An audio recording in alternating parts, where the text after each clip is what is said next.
अस्सलामुअलैकुम। मोहम्मद अज़हर सिद्दीक अपने programme maths views के साथ हाज़िर खिदमत है। चीज़ें तब्दील हो रही हैं और सुबह के प्रोग्राम में मैं तफसीली बताऊँगा आपको।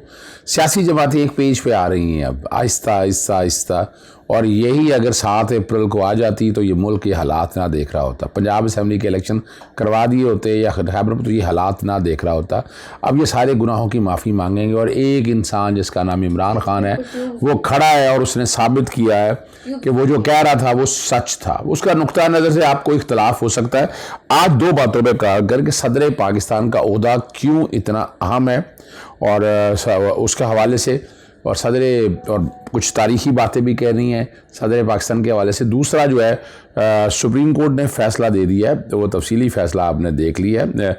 ऑडियो लीक्स इंक्वायरी कमीशन पर जो है ना जजिस पर एतराज़ का बहुत ज़बरदस्त फ़ैसला दे दिया। और बहुत सी चीज़ें ये जो मजाक बनाया हुआ था कि जिस जज का अपना उस जजिस के ऊपर अपनी वाज़ेह तौर पर जो एतराज़ात उठाए थे आज वो ख़त्म करके रख दी। पहले उस पर बात करते हैं, फिर सदर पाकिस्तान का प्रोग्राम ज़रूर पूरा देखिएगा कि आइन के कौन कौन से आर्टिकल हैं और सदर पाकिस्तान का यहाँ रहना क्या ज़रूरी है और सदर पाकिस्तान ने तारीखी तौर पर कितना ज़बरदस्त काम किया। आज मैं उनको खराज तहसीन पेश करना चाहता हूँ।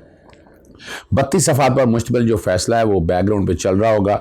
चीफ जस्टिस उमर ता बंदयाल साहब ने तहरीर 3 जजिस पर उठाए गए एतराज़ की कानून की नज़र में कोई अहमियत नहीं। बेंच पर एतराज़ की दरख्वास्त अच्छी नीयत की बजाय बेंच के रुकन पर हरासा करने के लिए दायर की गई। अदालत ने नोट किया कि वाकई हुकूमत ने मुख्तलिफ अपना जो हथकंडे इस्तेमाल करके ताखीर की। वाकई हुकूमत ने मुख्तलिफ चालों हरबों से अदालती फैसलों में ताखीर की और अदालत की बेतौकीरी की है। ये एक चार्जशीट है पूरी। अदालत की बेतौकीरी का सिलसिला 1 मार्च 2023 से शुरू हुआ जब ये कहा गया कि 4-3 की अक्सरियत से स्पीकर की दरख्वास्त मुस्तरद की। तो वफाकी हुकूमत 4 अप्रैल के फैसले को चैलेंज करने की बजाय इलेक्शन कमीशन की नज़रसानी अपील के पीछे छुप गई। इसका मकसद अपनी बेअमली को जवाब बनाना था। इसके बाद पार्लियामेंट ने supreme court review of judgment order कानून पास किया। Review of judgment and order कानून की सुप्रीम कोर्ट गैर आईनी करार दे चुकी है। वफाकी हुकूमत ने मुतअद्दिद आईनी दरखास्तें जजिस को अलग करने के लिए दायर की। ऑडियो लीक कमीशन में भी ऐसे ही मफादत का टकराव और तासब जैसी बेसरोपा बुनियादों पर दरख्वास्त दायर की। ऑडियो लीक केस के खिलाफ एतराज़ की दरख्वास्त दायर करने का मकसद चीफ जस्टिस बंद को बेंच से अलहदा करना था। वफाकी वज़रा ने मुख्तलिफ मुकदमात सुनने वाले जजिस के खिलाफ बयानबाजी की। वफाकी वज़रा ने सूबाई असम्बलियों के इंतखाब के खिलाफ केस में अवामी फोरम पर इश्तिआल अंगेज़ बयानात दिए। अगर ध्यान से समझिएगा, वफाकी वज़रा ने सूबाई असम्बलियों में जो इश्तिआल अंगेज बयानत का मकसद वफाकी हुकूमत के एजेंडे को तक़वियत देना था। सुप्रीम कोर्ट ने वफाकी हुकूमत के इन मुकदमात को इंतहाई तहम्मुल और सब्र से बर्दाश्त किया। किसी अदालती फैसले पर हतमी अदालती फैसले की पाबंदी लाजम है। फैसले पर अमल दरामद न करने पर आइन में नताज दिए गए हैं। ये तौहीनी अदालत है। मुतफ़र्रिक़ दरख्वास्त अदलिया पर हमला जो दरख्वास्त दायर की गई है और मुतफ़र्रिक़ दरख्वास्त मुस्तरद की जाती है और ये बेंच पे ये 32 सफ़ों का फ़ैसला और ये तारीख़ी तौर पर ये फ़ैसला याद रखा जाएगा। मैं बता दूं आपको। और वो एक अब चलते हैं आपको मैं लेकर सदर पाकिस्तान के हवाले। मैंने ट्वीट किया, पहले तो मैं मुबारकबाद सदर पाकिस्तान को, अल्लाह ताला उनकी ज़िंदगी और सेहत दे। और मैं ख़ास तौर पर उन लोगों का शुक्रिया अदा किया जिन्होंने सदर पाकिस्तान के ख़िलाफ़ इस्तीफ़ा के बयानिया को रद्द किया और सदर पाकिस्तान को अपने अहदे की मियाद नए इलेक्शन के नतीजे में नए सदर मुंतखब जारी रखने का अज़म किया। सदर पाकिस्तान को कोई नहीं हटा सकता मासिवा मुआख़ज़ा या वो खुद इस्तीफ़ा दे रहे। सदर मुमलिकत आरफ अलवी के ओहदा सदारत की मुद्दत आज मुकम्मल हो चुकी है। 9 सितंबर 2018 को सदारती मनसब संभाला और ऐवान सदर खाली नहीं होगा और मैं आपको बता चुका हूँ। आज मैं थोड़ा सा आपको इसी पे लेकर चलूँगा, कुछ तारीख़ी तौर पर बताता चलूँगा सदर पाकिस्तान का तरीक़ाकार क्या है। पहली तो बात है आर्टिकल 41 जो कहता है वो सदर पाकिस्तान है, ठीक है ना जी। 45 साल उनकी एज ना हो और वो नेशनल असम्बली के मेंबर बन सकते हो, ठीक है ना जी। और इसका जो तरीका कार दिया 2nd शेड्यूल में दिया है। आपको पता है कि सदर पाकिस्तान में कौमी असम्बली के भी वोट पड़ते हैं और सूबाई असम्बली के। इसलिए मैं कह रहा हूँ कि इलेक्शन कितने अहम है। इलेक्शन होंगे तो सदर पाकिस्तान अपने ओहदे पर जाएंगे। कौमी असम्बली के मेंबरान वोट डालते हैं, सूबाई असम्बलियों के वोट डालती है और ये इलेक्टोरल कॉलेज है, ये उनका यानी मुंतखब होने का कॉलेज है कि जिसके ज़रिए वो मुंतखब होकर अपनी सीट पर आएंगे, ठीक है ना जी। और अपना ये अगर इलेक्शन में लिखा हुआ है जी जो है ना जी प्रोवाइडेड जो election to the office of president shall be held not later than 60 days and not later than 30 days before the expiration of the term of the president. Assembly की तहलील से देखा ना जी 60 दिन और उसके 30 दिन बाद। अब जो जबरदस्त है, लेकिन इलेक्शन हो नहीं सकते जब तक नेशनल असेंबली डिसॉल्व हो, और जब जनरल इलेक्शन हो जाए उसके 30 दिन बाद, ये लिखा हुआ है, ठीक है ना जी। और ये बड़ी ज़बरदस्त है। और जो इलेक्शन है, जो वैकेंसी का है, ये 30 दिनों के अंदर बड़े वादे तौर पर कह दी है। और इलेक्शन, सदर के इलेक्शन को किसी जगह चैलेंज भी नहीं किया जा सकता।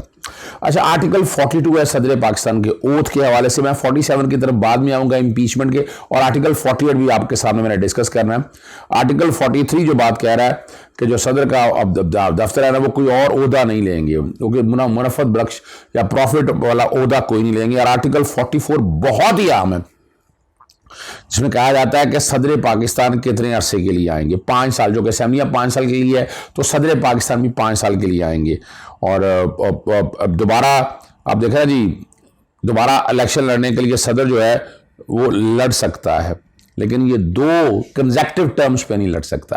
यानी सदर पाकिस्तान, अभी डॉक्टर आरिफ अलवी साहब अगले इलेक्शन के लिए भी उम्मीदवार हो सकते हैं, लेकिन जब 2 साल 2 दफ़ा 2 टेन्योर पूरी हो जाएंगे, फिर तीसरे के लिए होंगे, फिर कोई एक वक्फा दे दें, उसके बाद फिर आ जाएं। और ठीक है ना जी। और याद रखिएगा, जब तक नया सदर नहीं आता, और मैंने आर्टिकल 42 के अंदर आपको बता दिया, 43 के अंदर भी बता दिया मैंने आपको, ये उस वक्त ओहदे पे विराजमान रहेंगे। एक तरीका है सिर्फ कि सदर पाकिस्तान इस्तीफ़ा, और आप लोग कई दफ़ा जो है सदर पाकिस्तान से इस्तीफ़ा मांगते रहे हैं। कुछ तारीखी बातें मैं बाद में करूँगा, पहले मैं इस पर आ जाऊँ। आर्टिकल 45 जो है सदर को माफ़ी देने का इख्तियार, पार्डन देने का, और लफ्ज़ जो इस्तेमाल किए हैं वो pardon, reprieve and respite and to remit, suspend और commute any sentence passed by the court tribunal. याद रखिएगा सेंटेंस वगैरह, लेकिन जो कन्विक्शन है वो सदर पाकिस्तान ख़त्म नहीं कर सकते। इसलिए इमरान खान साहब के हवाले से तोशा खाना के केस में जो लोग सोचते हैं ना कि सदर पाकिस्तान सज़ा तो माफ़ कर सकेंगे, कन्विक्शन जो है वो अदालत ने ख़त्म करनी है, और उसकी अपील जो है बहुत जल्द लगाने की हम कोशिश कर रहे हैं कि अपील लग जाए, ताकि वो मेन फैसला जो है वो ये हो जाए, और ये जो टॉपिक है, ये चैप्टर जो है वो ख़त्म हो जाए। और बड़ा ज़बरदस्त है, आर्टिकल 46 के तहत सदर पाकिस्तान को हर इकदाम की इंफॉर्मेशन देनी है। वज़ीर आज़म ने ये भी आइन की जिम्मेदारी डाली हुई है। और आर्टिकल 48 वो अहम आर्टिकल है कि जिससे सदर पाकिस्तान ने जो है इलेक्शन की डेट देनी है। सब आर्टिकल 5 बड़ा क्लियर है, where the president dissolve the national assembly notwithstanding anything contain in clause, जो ऊपर वाली बताया है, 90 दिन में काबीना, और 90 अपना जनरल इलेक्शन की डेट देनी है और काबीना तैनात करनी है। अब आती हैं जो सबसे अहम आर्टिकल है, वो मुआवजे का आर्टिकल 47। सदर को अगर हटाना है ना, दुनिया का मुश्किल तरीन काम है, मुआवजा होना है, और 2/3 अक्सरियत। और ये याद रखिएगा, ऐसे नहीं है कि पसंद नहीं आए, जो ग्राउंड्स हैं वो हैं फिजिकल और मेंटल इनकैपेसिटी, ठीक है ना जी, और फिजिकल और लफ्ज है ना जी, और क्या है, on a charge of violating the constitution of और ग्रॉस मिसकंडक्ट। ये ग्रॉस मिसकंडक्ट को अपने ध्यान रखना है, क्योंकि मैंने तारीखी तौर पर बताना है कि सदर पाकिस्तान किस मुश्किल में ये वक्त गुजारते हैं।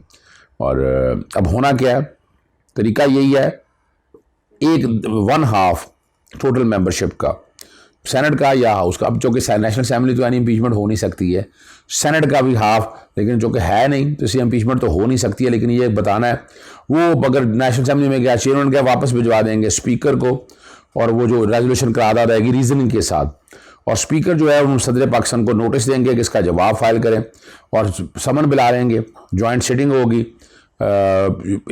अपना under clause earlier than 7 days and not later than, कम से कम 7 दिन, और 14 दिन से पहले, और जॉइंट इन्वेस्टिगेशन उसकी इन्वेस्टिगेट करेगी, सदर पेश होंगे, वकील के जरिए पेश होते हैं। जब ये सारा फाइनल तय हो जाए, फिर 2/3 अक्सरियत से सदर पाकिस्तान को आप निकाल सकते हैं। और आर्टिकल 49 है, जब सदर पाकिस्तान नहीं होंगे, खाली हो जाएगा किसी वजह से भी, रिमूवल करने से या नहीं होंगे, ठीक है ना जी, और वो बड़ा वाज़ेह तौर पर है, और करना क्या है चेयरमैन सेनेट जो हैं वो आ जाएंगे, अगर वो नहीं होंगे तो स्पीकर नेशनल असेंबली आ जाएंगे। अब स्पीकर नेशनल असेंबली आज भी अपनी जगह पर मौजूद हैं, याद रखिए, जब तक नया स्पीकर नहीं आ जाता असेंबली का इजलास नहीं होता, लेकिन ये स्पीकर मौजूद है। तो ये कोशिश क्या थी कि चेयरमैन सेनेट या स्पीकर आ जाए। अब तारीखी तौर पर एक बात सदर पाकिस्तान तो हर जगह खड़े रहे हैं, इलेक्शन की डेट के लिए उन्होंने इलेक्शन कमीशन को कहा ये अपनी जगह, लेकिन एक तारीखी बात बता दूँ, जब हलफ लेना था पिछले 2022 के अंदर हमजा के लिए, गवर्नर हलफ नहीं ले रहे थे, सदर पाकिस्तान भी बड़ा वादे तौर पर आइन दे दी और बड़ी लंबी लड़ाई है चली और सदर पाकिस्तान खड़े रहे, कानूनी तौर पर खड़ा रहे। जब 2 फैसले आ चुके हाई कोर्ट के, एक के हलफ ले, वो हलफ नहीं लिया गया, तो तीसरा फैसला जस्टिस जवाद हसन ने दिया और उसमें उन्होंने लिखा कि आइन, वो मैं बैकग्राउंड पे चला रहा हूँ, आर्टिकल 4 और 5 तोड़ा है सदर पाकिस्तान ने। वो मैंने जाके फ़ौरन अगले दिन वो सस्पेंड कराया था वो पैरा। ये मैं तारीखी बात बताता हूँ आपको, उस वक्त बड़ा खौफ व हरास था उस वक्त भी, लेकिन उस वक्त भी हमने, और ये सदर पाकिस्तान उस वक्त भी खड़े रहे हैं। यह बता दूं, सदर पाकिस्तान हमेशा से, मैंने जहाँ जहाँ देखा है इमरान खान के साथ वो हमेशा से खड़े ही रहे हैं और वो अभी वो खड़े हैं। वरना तो ये फजलुर रहमान से वादा किया गया था ना ये उदा के सदर से इस्तीफ़ा दे लेंगे लेके और फजलुर रहमान यहाँ बराजमान हो जाएंगे, लेकिन आरिफ अलवी साहब ने बहुत आसान तरीके से हर मुश्किल वक्त में मुकाबला किया, वरना इस्तीफ़ा देने में देर लगती। हमारे यहाँ तो फ़ौरन ही कहते हैं, हर एक को फ़ौरन हमारे यहाँ PTI में आ जाता है, थोड़ी सी बात आई या इस्तीफ़ा दे दे या उठा के बाहर फेंक दें। नरम मिजाजी से आराम से सोचे चीज़ों को फिर फैसला करें। ये जल्दबाजी जो है ना बड़ा नुकसान दे सकती है, इस चीज़ को सामने रखते हुए। और आखिरी बात मैं बता दूँ, तो ये कहते हैं ना री writing of the constitution, article 63 पे अफनान जो है ना मुशाहिद का बेटा, वो बड़ी बेइज्जती करवाता है मेरे से, और उसमें मैंने बताया इन तो कानून आता नहीं है, अंदाज़ा लगाएं सुप्रीम कोर्ट ने फैसला दिया है, वो उस पर लगा रहता है कि गलत है, वो भी तशरीह करना सुप्रीम कोर्ट का काम है। तो यहाँ मैं फेवर कर रहा हूँ आप लोगों की, जो ख़ास तौर पर बीच में जो बातें करते हैं सहाफ़ी भी, क्या है वो कि याद रखिएगा अदालत का काम तशरीह करना है, वैक्यूम फिल करना है। जब वैक्यूम हो जाए, जब हलफ कोई नहीं दे रहा था, तो यहाँ सिंगल जज ने जस्टिस जवाद हसन ने कहा था स्पीकर नेशनल असेंबली हलफ लेगा, और स्पीकर हमजा का हलफ स्पीकर नेशनल असेंबली ने लिया था। ये क्या कहेंगे, ये रीराइटिंग ऑफ द कॉन्स्टिट्यूशन। इस पर तो बात आप करते नहीं, आपकी फेवर में चैलेंज करता है इन सब लोगों को, ख्याल ही कोई नहीं है इस बात को साहब। लेकिन वजह क्या है, वैक्यूम फिल किया, और यह अदालतों का काम है, तशरीह करना अदालतों का काम। ये फैसला बिल्कुल ठीक है और हलफ वही लिया। इजाज़त चाहता हूँ, अस्सलाम वालेकुम, अल्लाह हाफ़िज़, पाकिस्तान जिंदाबाद।